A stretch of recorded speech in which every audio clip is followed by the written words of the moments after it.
Well, here we are. Hello. Hey, everybody.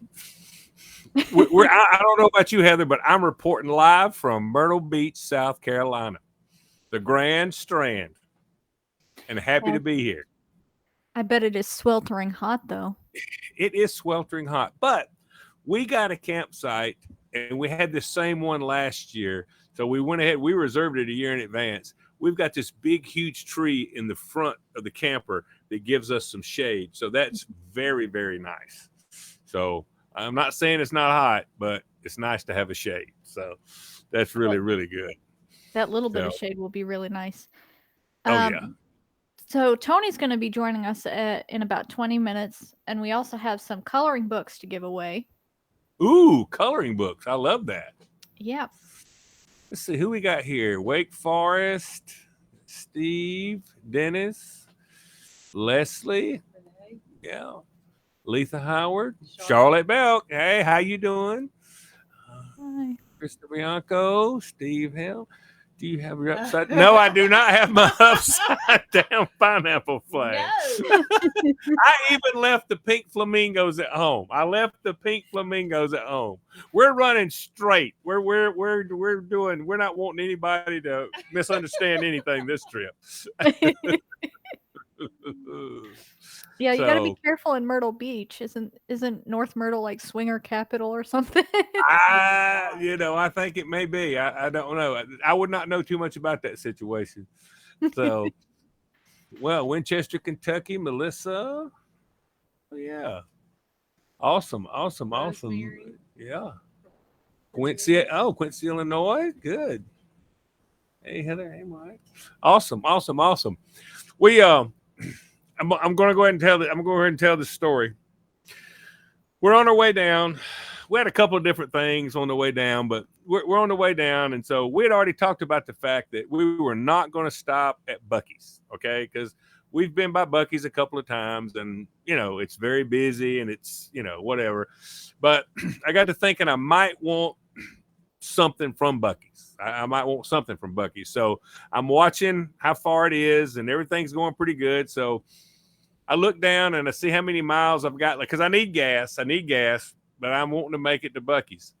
And so because I'm pulling the trailer, it says you've got 43 miles to go. Well, the truck is thinking you got 43 miles to go, but that's thinking if it wasn't pulling this camper. So I look up and we hadn't went but a few miles, and now it says I got 33 miles to go. And so it's not really working. So I'm already seeing that Buc-ee's is 14 miles away, and now it says I've only got 8 miles to go.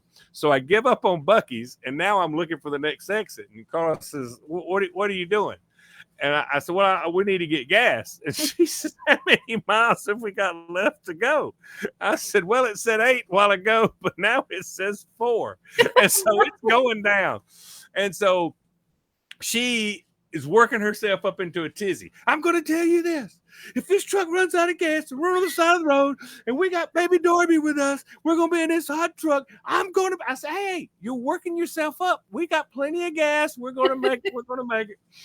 So I get to the thing and it says the exit's a mile away. The thing says I've got 2 miles to go. And so now I just reached over and turned off the air conditioner. And Carla goes, you've turned the air conditioner off? Oh my God. What, are we running out of gas? I said, no, we're not running out of gas. I just turned the air conditioner off. And so we get off of the exit. When we get off the exit, I've got 1 mile to go. And so I pull into the very first service station I could get to, and I make it to the pump. And she's just like, hey, you could have. I said, but we're here. So I got to go to the bathroom. So I go on into the bathroom, and she's pumping gas. So I come out of the station, and she's just talking to this guy that's pumping gas next to her. And I know what she's doing. She's not just talking to him. She's running me down the country. Oh, I go walking up, and he looks at me, and he starts laughing. I said, oh, I know exactly what she's doing.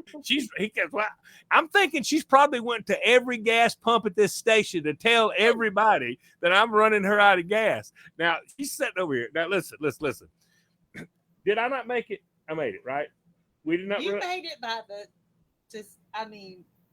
oh my gosh, barely. Well, I'm saying though, once we pulled up to the station and the truck is still running, then we're through talking about this. So if this was the first time that this happened, we'd be like, okay, maybe this is not an issue. But no, we've coasted into the gas station many times on fumes because he refuses to stop and get gas. But you've never walked. You've never walked. You've never walked. So that's my whole point. I mean, because here's the deal. There's no point in getting worked up until we're sputtering on the side of the road. Now, at that point, okay, all right, whatever. But don't get worked up before it actually happens. Oh, I see. Okay, I've got some people who really understand me. Yeah, well, I do think it may be a man thing, but I used to run pretty close when I didn't have those gauges on there. But now when it starts counting down, well, I'm pretty sure it knows what it's talking about. So surely if you've got 5 miles to go, there's going to be a station somewhere. I mean, within 5 miles is what I'm thinking. He just tries my nerves a little bit too much when it comes to gas. Well, Listen, he's also the kind that will pass multiple gas stations because the one that is 5 miles across town is 3 cents cheaper. And I'm like, you're kidding me. Like, I don't even know the price of gas. I just stop and get gas. But that is a woman thing. I do believe this. I do believe that women, as a whole, they don't know the price of gas.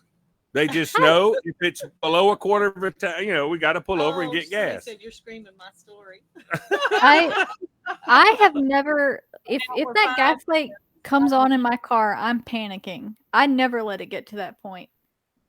See, that's when it made the beeping sound. The car goes, "What's that?" I said, "It's the gas. We're good. We're good. We're good." Well, no, we're not good, or it wouldn't be beeping. It's giving you an alert.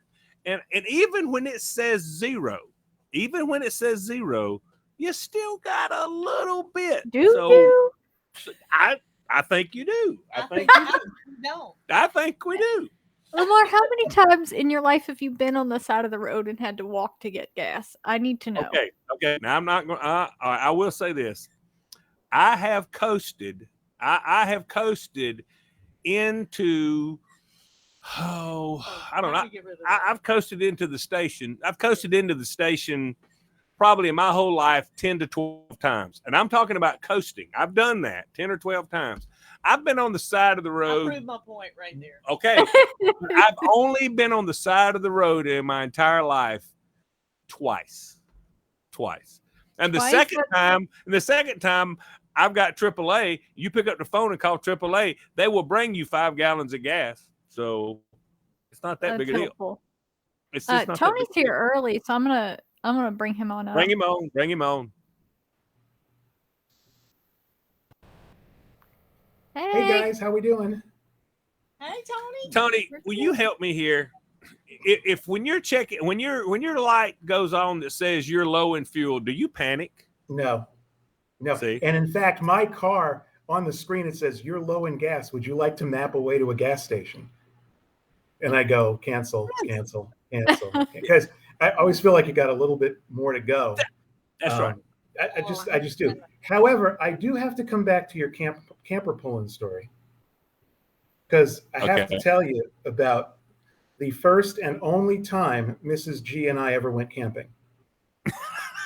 Both times, first and last. First and last. So we decided, we had just first moved to Colorado, and this is BC, before kids, and we're gonna take some time. We're gonna see the whole Southwest, and I got it all planned out on my little fold-up map, right? Because that's all we had then. We rented a pop-up camper. So the first mistake I make is I fill up the water tank using the garden hose. So that was the first mistake I made before we even left the house. So I'm looking at the thing, we rented it from somebody. I'm looking at the thing and like, all right, so I can tow it. And we had this little Ford. I don't know if anybody remembers the Ford Tempo. We had this little Ford Tempo. And that's what we're towing the thing with. And we're going to go from Colorado Springs, Colorado. We're going to go to Flagstaff, Arizona. We're going to see the Grand Canyon. We're going to go to San Diego. We're going to go to Los Angeles, and we're going to stay at Newport Beach. And then we're going to come back. We're going to go through New Mexico. We're going to stop in Las Vegas, and then we're going to come home. So we get in the car and we are driving, and we get to a town called Las Vegas, New Mexico, and we got a flat tire on the trailer. Not a problem. Oh, no. Not a problem. I not change tire. I go, and the spare's got a bubble the size of my head in it. So now the spare is unusable. And we had one of those old, remember those cardboard sun visors they used to sell for like $1? And on one side, it had, sunglasses on it. On the other side, it said, send help. So my wife gets out of the car and she takes the thing and she holds it up. And some guys, this is on, I guess it's I-25, maybe I-40, maybe I-40. Anyway, so this giant dually pickup truck literally makes a U-turn through the median and comes around. I'm like, we're dead. We're dead. Yeah, this is a serial killer. I've watched Criminal Minds too many times. In Las Vegas. And what's going to happen is Brian Thomas is going to be on TV, and it's going to be Forensic Files. I'm sure that's what's going to happen. So end up being the nicest guys on the planet. Absolutely nicest guys. They're like, there's a repair shop in Las Vegas, New Mexico. They take us in the repair shop with the tire, and they order it. It comes up. We were in Las Vegas, New Mexico for probably 6 hours, but we got the tire. We put it on the pop-up, and we drive. And we drive and we drive and we drive. Finally, we get to Flagstaff, Arizona. Get to Flagstaff, Arizona. We're like, oh, God, we're tired. We're hungry. We're going to make some spaghetti with the water in the holding tank that I filled up with the garden hose. So now there is no amount of grated cheese you can put on spaghetti to make it not taste like a garden hose. Oh, no. So that was day one. That was day one. And so every day we got to crank the thing up and crank the thing down. And then we get in the car, we drive to Los Angeles, we stay at Newport Beach, we went to the San Diego Zoo. That part of it was all great. Then we get to the end. Grand Canyon, we stayed a night at the Grand Canyon, and it was great. Now we're going to go to the Four Corners, which is like Durango, Colorado. In that. Where you stand in 4 states? Yes. Yeah, we're going to do that. We're going to do that thing, right? Yeah. And we're driving through. And we're driving through the Native American reservation. There's one restaurant. And we're really hungry. And we sit down and we order our lunch. And the waitress comes out and says, eat quick. There's a tour bus coming in and you got to get out of here. No. Oh, no. So, right. We whip down lunch back in the car and we are driving across the Navajo country. And it's pretty bleak, guys. It's really pretty bleak. And then we get to the Four Corners and we're just exhausted. And by then we've given up. We've given up on showering. We've given up on pretty much anything you can think of. So, and listen, granted, our little pop-up Coleman trailer was not as homey and as bougie as the Richardson family. Oh my goodness. I was calling them like I see them. But there's a picture of us. We rolled in between here. We stopped in Vegas to spend a night in a hotel. And we rolled into that hotel, and you would think that we had been through a war. We're like hairs out the side, sweaty, dirty. I got a 5-day growth of beard. So when I say to people, my idea of roughing it is the Marriott. I have a good reason. I have a really good reason. See, all right. You see that situation right there. If I had done that with this one, I would have had the same thing. I mean, we'd be having the same conversation. But I knew that I had to take. We went to the big show and we walked into. I know 200 campers up and down 3 steps. I swear the backs of my legs were dying because they're doing that. But I had to find the minimal that she would agree to so that we could give it an honest try. Because had I said, let's buy one of these, let's get a pop-up, or let's do something small and see if we like it, it would have been over with. Okay. This is the minimum. This right here. This is the minimum. This is the minimum. Lamar, I was misinformed. My wife is one of 6 kids, right? And they couldn't afford to put 6 kids and the 8 people total to go to the Marriott, right? Okay. So they did a lot of camping. And Donna said, well, yeah, my dad always used to get this pop-up. So that's what we ended up doing. And I had a tiny little car, so I wasn't pulling.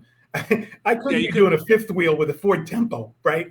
So this is what we got. And so we're renting it from some guy in Fountain, Colorado. Had we but known. But it was her. I'm not taking the hit for this. It was her idea. And she's never brought it up again, to her credit. No, this is we're on our 2nd year. 2 years ago, if 2 years ago you'd have said, y'all want a camper? I'm like, yeah, okay, camper. I'm not doing it. But, yeah, because we thought we were hotel people big time. I mean, like, we would have said, no way, we're not camping. We just would rather just go to a hotel, do what we're going to do, and come back, right? But some friends of ours took us, we went camping with them, and we kind of got a little dose of it. And so we came back 2 or 3 months later, and we started talking about it, kind of getting the fever, and we're like, well, maybe we should try it. And then we said, well, get something we like, and we don't like it after we try it, we'll just sell it, and then we'll go back to hotels. If we did this, and after about 5 or 6 trips, if we hated it, then that's great, because I give it the best shot. Okay? Yeah. But we loved it, so here we are. And we really listen. I will say this: the people we met at the campgrounds were really nice. Oh, they kept their distance because of our personal hygiene issues. But other than that, they were wonderful people. No, they're great. They're great. I mean, it is. It's really cool. I mean, we really do like it. Oh, let me tell you this. This is interesting. When we started our trip off this morning, we had everything packed up. We went last night and packed the trailer and everything, and then so we're leaving the house in the truck. So we leave our house, we go down the hill, and as we go up, I just happen to glance over, and I see what must be year and a half old. Yeah. I see a little boy. He's about a year and a half old, and he's standing on the side of the road. And my neighbor down at the bottom of the hill, he's got a German Shepherd. Her name is Goldie, and she's a very sweet dog. Carla hates her, but she's a very sweet dog because if she's inside the fence, her job is to make sure nobody comes inside the fence. But if you let her out of the fence, I mean, me and Darby go down, Darby plays with her. I mean, she's a great dog, but her job is to patrol that fence and not let anybody in. So she's sitting there and she's sort of barking at this kid, and this kid is just looking around and we pass him. And so I look over at Carla and I said, did you see that? And she goes, yeah. So we back up, and there he stands. He's a year and a half. There's nobody else around. It's just he's sitting there and the dog's barking and he's looking at the dog. So I get out of the truck and I walk over there and I said, hey, what are you doing? He don't say anything. He's just looking at me. And I said, where do you live? And so a plane's coming over and he points at the plane and he says, plane. And I said, yeah, that's a plane. We're good. Where do you live? And he wouldn't say anything. And so I thought maybe he lived up the hill. So I said, so I told Carla to pull around to get in the truck and drive. And so I put my hand out, put my finger out, and he grabbed my finger and I said, let's go to your house. Show me where you live. And we just started walking. And all of a sudden I could hear something like somebody was hollering, screaming. And so I told Carla, cut the truck off, and I hear this lady, and she's calling. Now, I know she must be calling for him. So I screamed to her, and I'm like, I scream. And so she comes running down the hill. And I mean, this is about 250, 300 yards away. I mean, this kid has walked all the way down here. Yes. And I mean, he could have went through the woods. He could have done anything. So she gets down there, and I mean, she was terrified. And she said, oh my gosh, her father-in-law has dementia. and he opened the door without them knowing it Oh, and Oh led no. my them God. outside. And he had walked all the way down the hill. And it was crazy. It was, and I told Carla when I got back in the car, I said, I cannot believe. I said, I can't imagine how emotional that must have been for her, because she's screaming, she's looking, and when all of a sudden, when she comes down the corner and she sees him standing there, and we're standing there with him, the relief factor. I mean, it's got to be incredible. oh yeah, And it's got to be so tough. Her day-to-day life's got to be tough. oh yeah. I mean, with a toddler and someone dealing with them, I mean, it's just Yes, horrible. yes, that's horrible.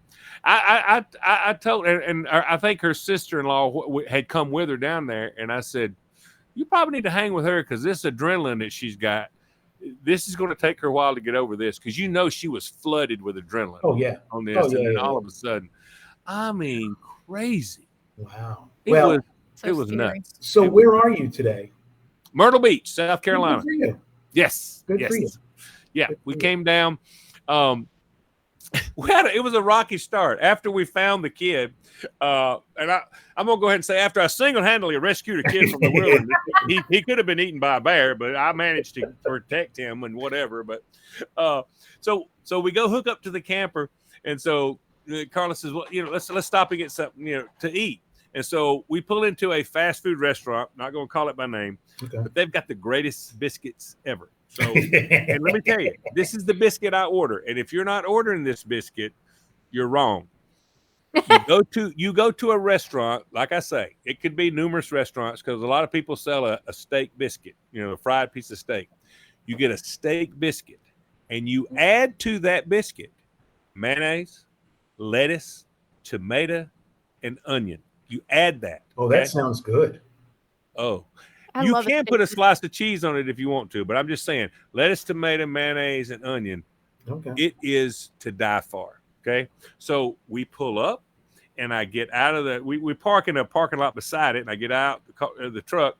And as I'm walking over, I see a lady that can't get in the door. And she says, well, they're closed because the door was locked. And I'm like, but I saw people in the drive-thru. So I'm assuming, I didn't really ask, I'm assuming that lack of help, people not coming in, they closed the inside, but they kept the drive-thru open. Right. So I come back and I tell Carla, I said, we can't pull through. And she said, well, go get in line. I said, on my feet? She goes, well, yeah. I mean, are we not wanting this biscuit? I said, well, yeah, we do want the biscuit. Is that steak biscuit? It's awesome. So It's better be. I go get in line behind a truck and a car. A car's behind me and a truck's in front of me, and I'm walking. Okay. So I walk up to the speaker, and nobody says anything. And I said, hello? And nobody says anything. I said, hello? Nobody says anything. So the lady behind me, I motioned her to pull up. And I said, pull up. You're not going to run. I said, I need you to pull up, because I think it needs a car to let them know we're here. So she pulls up. And so I can't get them to talk to me. So I just start walking behind the other truck. So I walk up to the window, and the woman looks at me like, what the hell are you doing? And I said, okay, I'm in a camper. I can't pull up. I need to order. So I give her my order. And she said, can you step up off onto the curb so that the people can pull up the other people? I said, yeah. So I had to stand there for a while and she got my order ready. And so, hey, it could have been worse. You could have said, can you stand over in parking space number 1 and we'll bring it out to you? Yeah. Now listen, I'm going to tell you something. I don't know anybody ever does this. When you pull up to certain fast food restaurants and you order, a lot of times they'll say, pull up and we'll bring it to you. Okay. Right. Which, if somebody's behind me and I'm holding up the line, I haven't ordered anything crazy. I mean, I'm just, but they tell me to pull up and I said, well, there's nobody behind me. I understand. I need you to pull up. I did some research on this. What happens is, once the car pulls up, a timer goes off. And when the car pulls away, that's how quick they got them served. So they're trying to keep their average going. Right. Okay. Well, I don't want to pull up, because I'm afraid when I pull up, you forget about me. Oh, yeah. But you can't make too much of a stink, because they still got your food. Okay. Okay. So they have the advantage. Okay, you can't say anything. If you're going to say something, you just might as well pull off, because I'm not taking the food after I start a fuss, because they got my food. I'm not doing it. I go to the drive-through. I get breakfast at the drive-through a couple mornings a week. Go to the drive-through, and I ordered a biscuit that they have there, and an iced coffee. So I pull up to the window. They hand me the bag with the food, and they're like, "Can you pull up over there? We're out of iced coffee." And so I'm like, okay, it's early yet. I haven't had my coffee, so I'm not like firing the way I might fire. So I pull into slot number 1, and there's a person over in slot number 2, and I'm like, "What are you waiting on?" "I'm waiting on iced coffee." And I'm like, do you not have ice, and do you not have coffee? Yes. It was like 10 minutes, and finally I walk in and like, "We're still making the iced coffee." I'm like, just put ice in the cup and put some damn coffee in it. How hard must this be? Apparently, I don't know. Apparently, there's some secret recipe that I don't know about for the large iced coffee that's $2. I don't know. This is why I say, if I want something to eat and I want it quick and I want it right, I go to Chick-fil-A. Chick-fil-A never disappoints. They never disappoint. Now, you got to pay for it. They love that chicken. They get a price for that chicken. Yeah, they do. I don't care. I don't care. Proud. I'm not paying for the chicken. I'm paying for the customer service. Okay. They're proud of their chicken. I will say that. But I'm here to tell you, the customer service is off the chain. It's crazy. I want to respond to Carol Lee Griffin, who said to remember what happened to Bob and the iced coffee. I was actually there. That happened in a hotel in San Diego, where they made him walk back to the ice machine to get the ice for the iced coffee. No, they did. It's like, yeah, we don't have any ice. I was right behind him, so we don't have any ice. We don't have any ice. Who doesn't have? So you to go back, yeah. And that stuff only happens to poor Bob. It only no, that's right. That is exactly right. But I'm very careful at a drive-through. I'm not starting a problem and then taking that bag of food. You know? Oh yeah. And Cynthia says the iced coffee is brewed at double strength because they add ice. And in my opinion, Cynthia, they add too much damn ice. But thank you, Cynthia Fritz, for that comment. So yeah. So anyway, by the way, I am further south than you are today. I am in St. Pete Beach, Florida. Oh, yeah, at the fabulous Don Cesar Hotel. So everyone's on vacation, but everyone is. Yeah, this is sort of vacation. There is no wife in the room. She's at the bar, having something called Liquid Sunshine that has it's a blender drink, and it's got like I don't know, fruit in it. That's where I would be too, Tony. Yeah, listen, she saved herself. I'm all for that. I'm all for that. So how long are you going to be down there, Lamar? We're down here till next Wednesday. Oh, wow. Yeah. Good. That's a good long stay. I'm taking a full week out of it. Yeah. We're heading back on Sunday morning, so a lot short. We just got here yesterday, so it's a lot shorter stay. But we're looking forward to it. It's nice. The beach here is beautiful. We got some friends. We got some of our friends. Some of the friends that were with us at the Lamar barbecue that we camped with a lot. They came down after us. I think they're setting up right now, and Christy and Terry. So we're going to hook up with them. They're staying as long as we are, and so we're going to have a good time. And then we have some other friends here, local, actually listeners. Yes, big listeners of the show. Tony Ann and Cleet Harmon. We're going to be seeing them this weekend. They live there, and they are huge listeners of the show. And, big time. And then we have another friend we're seeing tomorrow from Connecticut that's down here, Phil Burleson. Yeah, so yeah, we're that's very cool. Yeah, it is.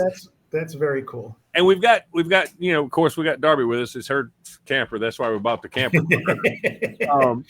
But they let you can. Okay, she's I know. Being a little active right now. Okay, it's okay.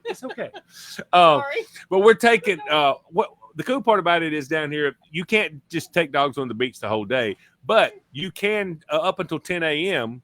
You can have dogs out on the beach. That's nice.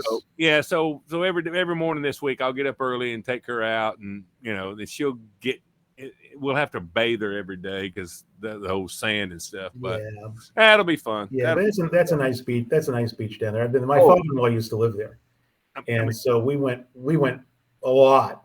And it's beautiful.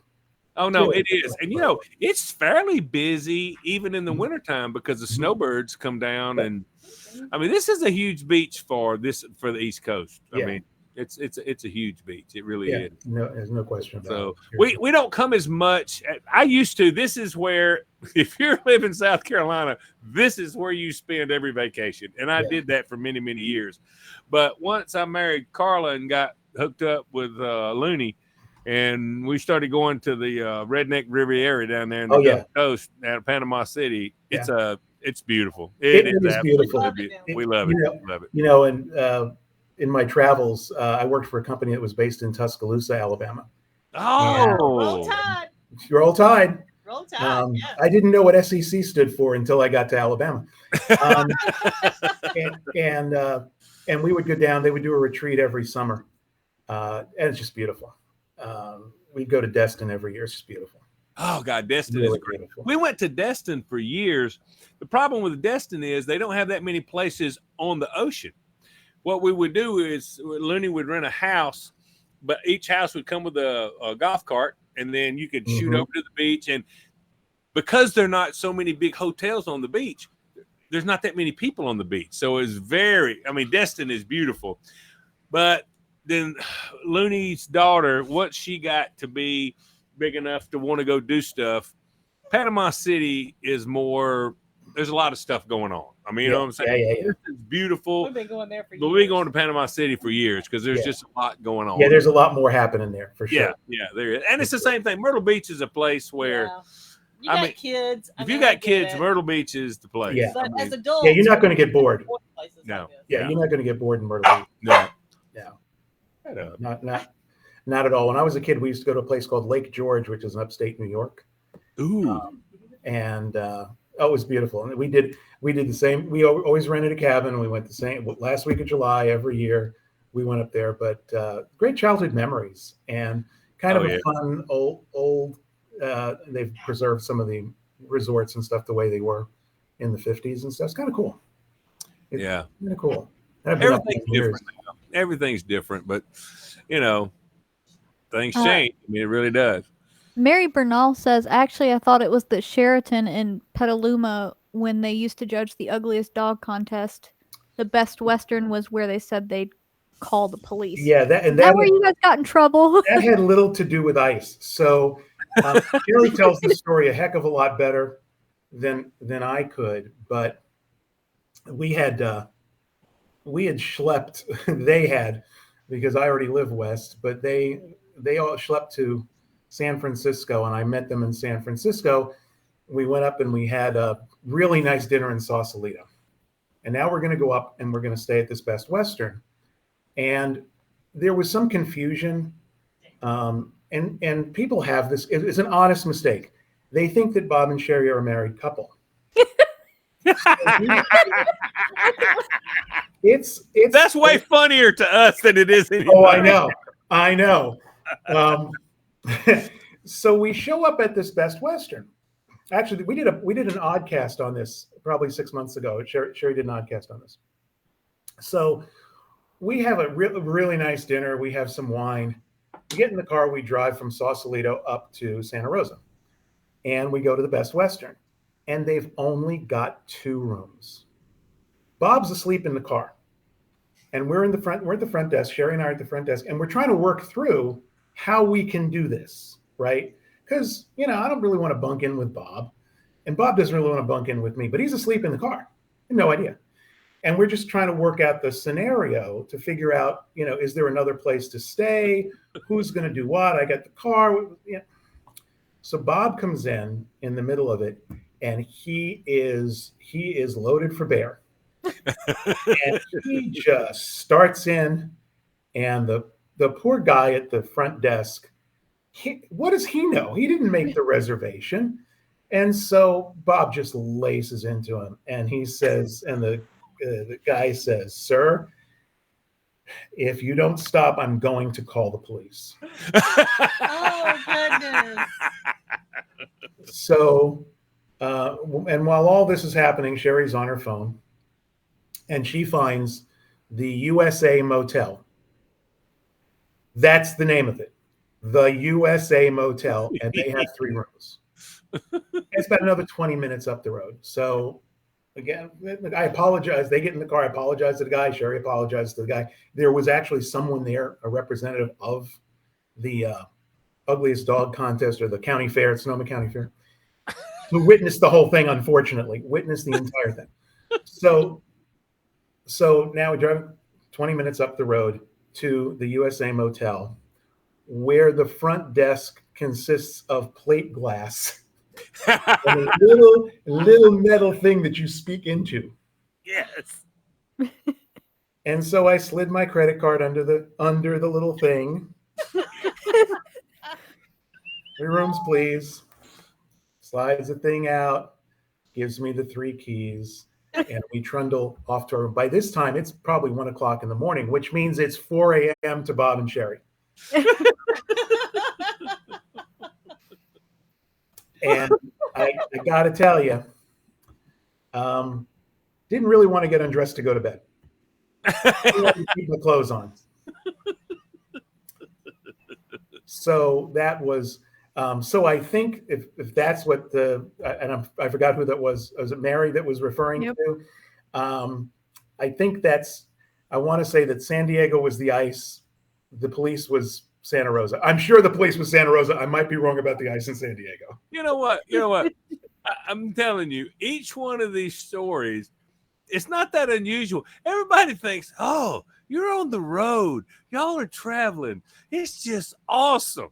It's not necessarily what everybody thinks it is. It's not necessarily awesome. There was a place we stayed at, and I'm trying to remember. And I know someone in the chat will remember this story. We were in Williamsport, Pennsylvania, and we were put up at this hotel. And they were in the process of converting. And I should pause here and say that in a lot of cases, when we went on the road, radio stations traded airtime for the lodging, right, for the accommodations. Yes. So, and in some of these towns, you don't have a Four Seasons. No. In some of these towns, you don't even have a full service sort of Marriott, Hilton kind of thing. So, you do the best you can. And so we were at this one hotel, but they were in the midst of renovating the hotel from like a standard room thing to a all suite maybe hotel. Yeah. And so our rooms had adjoining rooms connecting them. And then they would have like a piece of plywood over the bathtub and like a refrigerator on it. In the adjoining room. I kid you not. I can't remember the name of the hotel, which is probably a good thing, but I can tell you it was in Williamsport, Pennsylvania. So you get some of those, and sometimes, and we've stayed at nice places. Lamar, we've stayed at nice places. And, yeah, absolutely. In Hudson and in central Wisconsin, that hotel we stayed at was really nice that time. No, beautiful. Yeah, so it just it's just a little hit and miss. The fun stories are the crazy places, right? Yeah. Because there are some really glamorous and awesome whatever, but that's not fun to talk about. What's fun to talk about is, right. I think was it Hudson we were at, and then we got picked up in that Lincoln Continental limo, and we're going up the hill, and we're having to go over this speed bump, and the driver, super nice guy. He goes, I'm afraid we're going to drag to go over this. Lamar, can you get out of the car? Right load so that the car doesn't drag. That's exactly. Well, hell, while I'm out, do you want me to push? I can't remember where we were. I was next to you in the car, man. Yes, I can't remember where we were going, but it was someplace. It was someplace Hudson, Saugerties, someplace in that listening area. Oh yeah. Oh my God, that was hilarious. Listen, it was a standing joke when I first started traveling. After the first few times I traveled, it would be to the point where we would be sort of gambling on the plane going how soon it was going to be, because the first thing people would say when I would be there is they would look and I've had this happen 2 or 3 times. You know, you're not as fat and stupid as we thought you was. Right. They're looking for junior samples.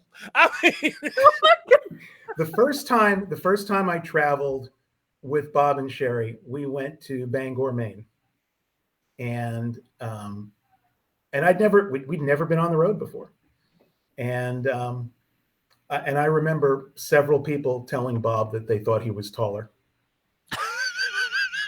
Hey, Bob, I expected you'd be a little taller. Oh no. Well, we expected you to be a little smarter, but that's okay. And look, and we've had some fun. We had that short period of time when we had the company plane that flew us around. Yeah, that was awesome. Those were good fun times. But you're right. It's the crazy ones that make you stand out. And it hasn't happened recently, but early on, we would get off the plane, and often the program director from the radio station would meet us, and like within 10 or 15, maybe 30 seconds of the conversation, the program director say, there's a really good topless place in town. Oh yeah.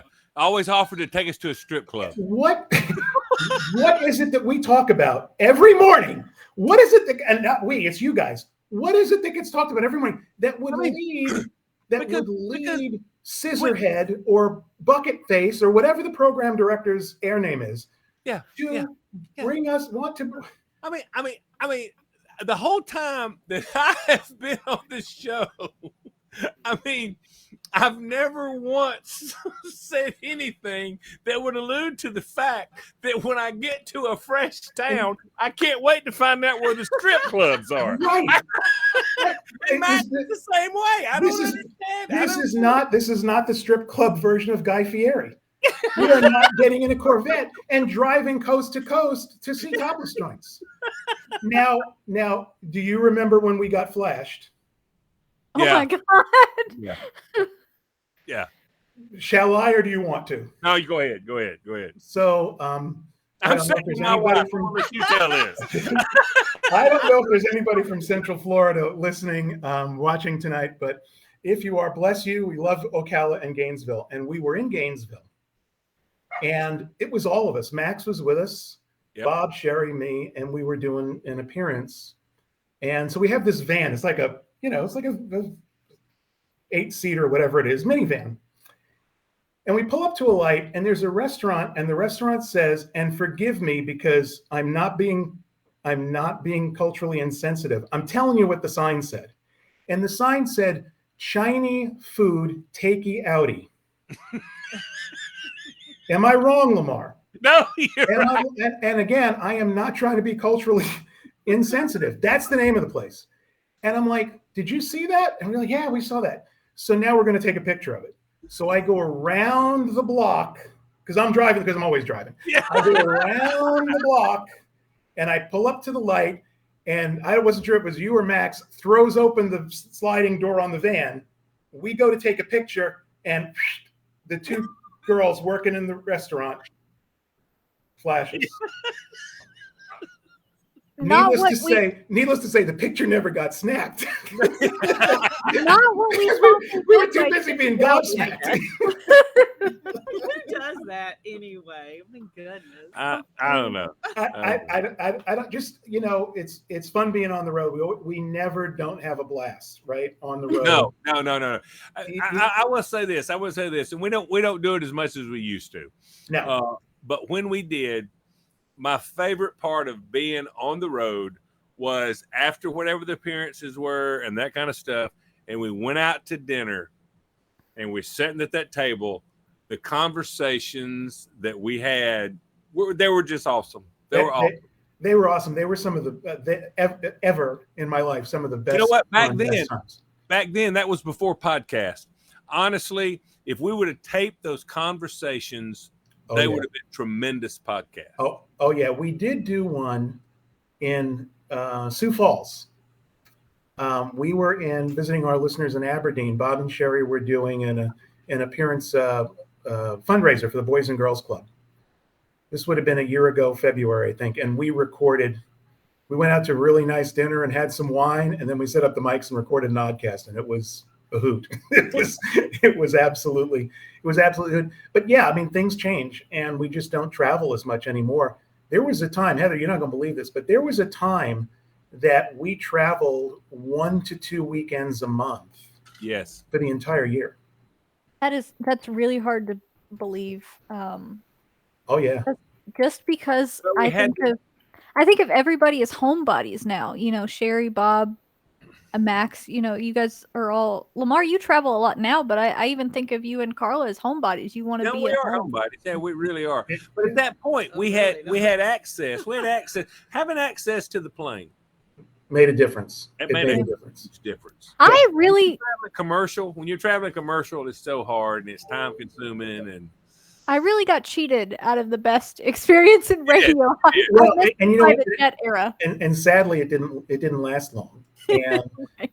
I didn't even know. So we had a corporate travel office in those days when we were working for the insurance company, and I would always book my travel through the corporate insurance office. And one of the officers of the company, I think it was our financial officer, Laura, who's still involved with the show. She's like, "Why don't you just take the plane?" I'm like, "What plane?" She said, "The company plane." Like, tell me more about this plane of which you speak. And so it turns out that the company had 2 aircraft that were often unused on the weekends. The pilots are on salary. And so all we had to do is pay for the fuel.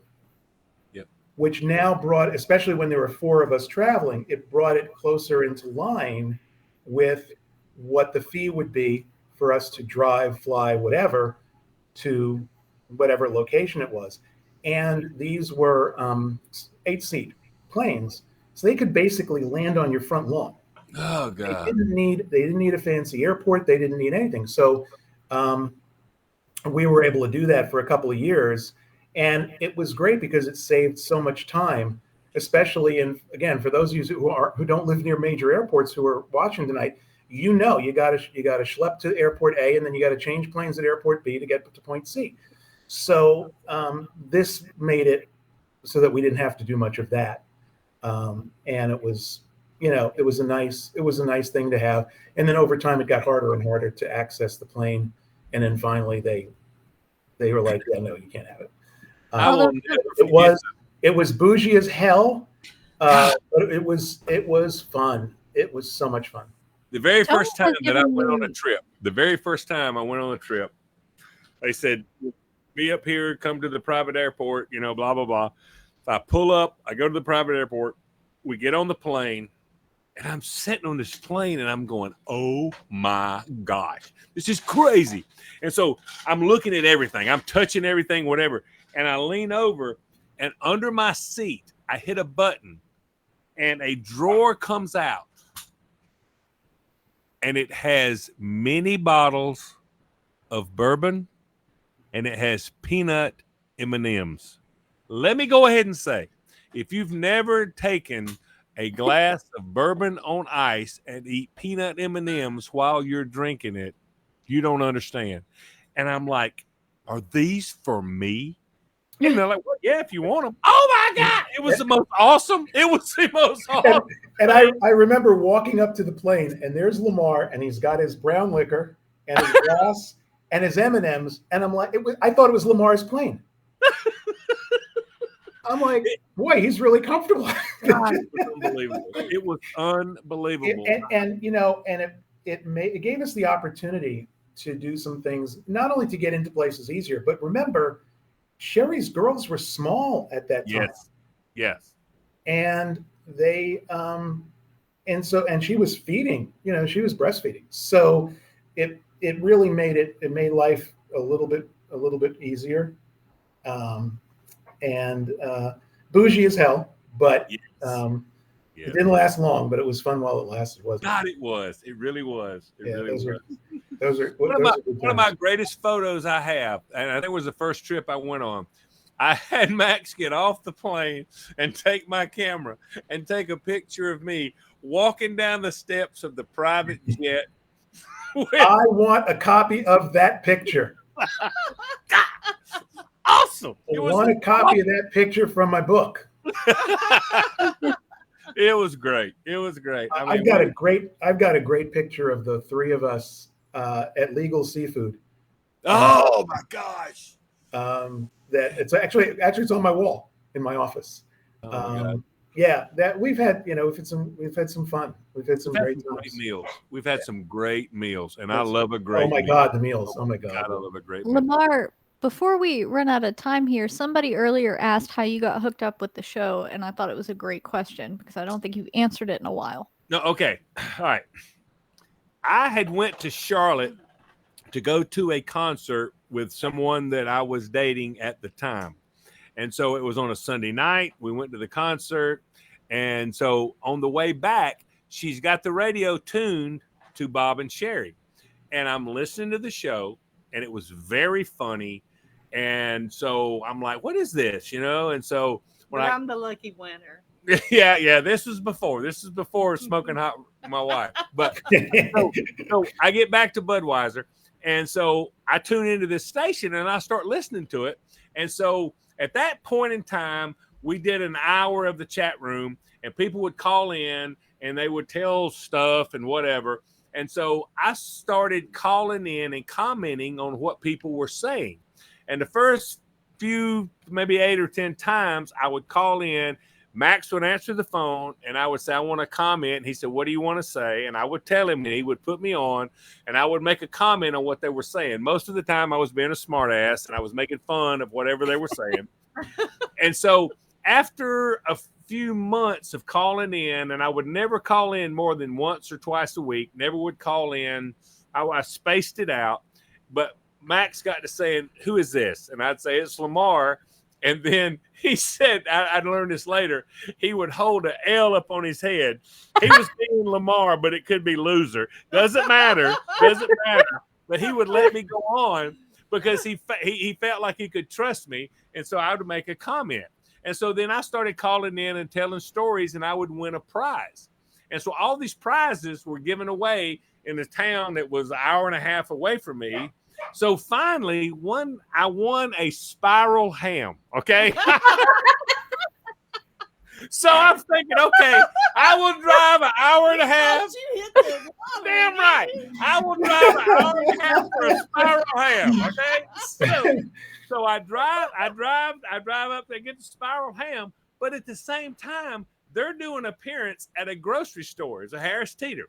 They're doing an appearance, and so this was the first CD that they made. Okay, it's their very first best of CD. So I stood in line, and when I got up to the line, Sheri says, how do I make this out? I said, make it out to Lamar.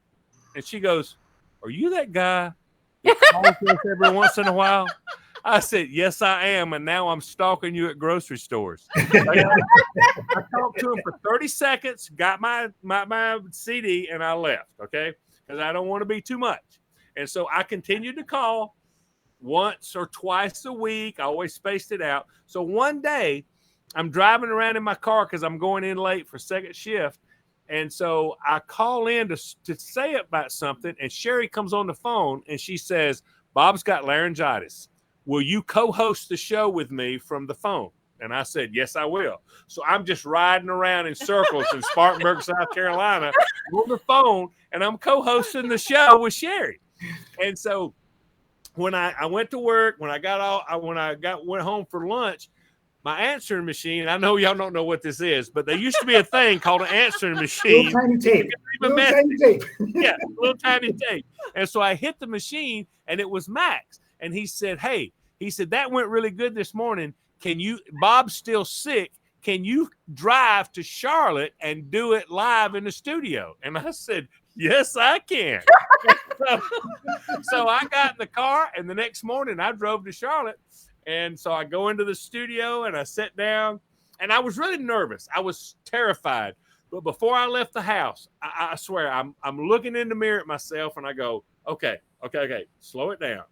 This ain't your show. It's Sheri's deal. If you don't have anything to say, shut the hell up. If you got something to say, say something, okay? So I drove up. I go in, I sit down, I put the headphones on, and we do the show. And it went really, really well. And so they gave me a private number so that I could call in at any time to comment or whatever, so that I wouldn't have to, be in line or whatever. So I had the private number. So I did that for a long time. And so one day they said, hey, we're going to do a appearance up in New York at Hudson Valley up there. Can you come? And I said, yeah, no problem. On the way back, we're in the plane, and Sheri goes, you've been calling us for a long time. Are we paying you anything? And I said, not so far. And so we worked out a thing so that I could be contracted, and then it got syndicated, and I kept calling and they kept answering. So as long as they answered, as long as I called. And now it's been, 25 years? It's been about 25 years I've been doing this. Yeah. They have been so good to me. It is ridiculous. The opportunities. I've been to the Olympics. Listen, I can't say enough about how great Bob and Sheri have been to me. Love them. And it's been awesome. It's been awesome. It's been awesome. They've let me just, shoot the crap, and it works out. So that's how it worked out. Yeah. That's cool. It's probably one of the greatest things. Well, I'm probably sitting next to the greatest thing, but it's the second greatest thing that's probably happened. Can I just say, on behalf of husbands coast to coast, would you stop? You are making us look bad. Would you just knock it off? Listen. No, let me go ahead and tell you. Let me go ahead and tell you something. Listen. It's hard work. A man like me, married to this right here, it's hard work, baby. It's hard work. I got to work it. I got to work it. Come on, I'm tired. I've bought a lot of jewelry. It's been 36 years. Please, stop. Let me say this. I can't remember the name, but somebody back a while ago said "Roll Tide." I'm going to say "Roll Tide" back. Oh yeah. When you mention Tuscaloosa, Roll Tide starts popping up. Yeah, we're Roll Tide. We're Roll Tide. Do we have a movie review coming up? Yes. I'm going to be talking about the Teenage Mutant Ninja Turtle.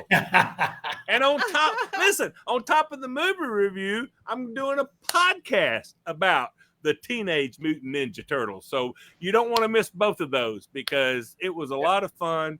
It was surprisingly good, and I had a great time. Oh, good. And they've made a ton of money. It sure has. The Talking Lamar podcast drops tomorrow. Talking Lamar podcast. Do not miss Talking Lamar. You just got to go on listen, the podcast is everywhere. You go to the Oddcast podcast, and Talking Lamar is in there. Yep. So go check it out. If you haven't listened, it's a hoot. It's a lot of fun. Yeah. We have a great time. So. Well, we're almost out of time. So I will pull some comments tonight to select the winners from the coloring books. And I think it's 8:00. So we're going to say goodbye. Well, thank you, everybody. Listen, I had a blast. This was good. Great. This was a hoot. I'm glad, and I thank all you guys who joined us for this stream and your comments and everything. And we're gonna write a book. Okay. Good night, have a great everybody. weekend. All right, good night. Have a great weekend. Bye-bye. See ya.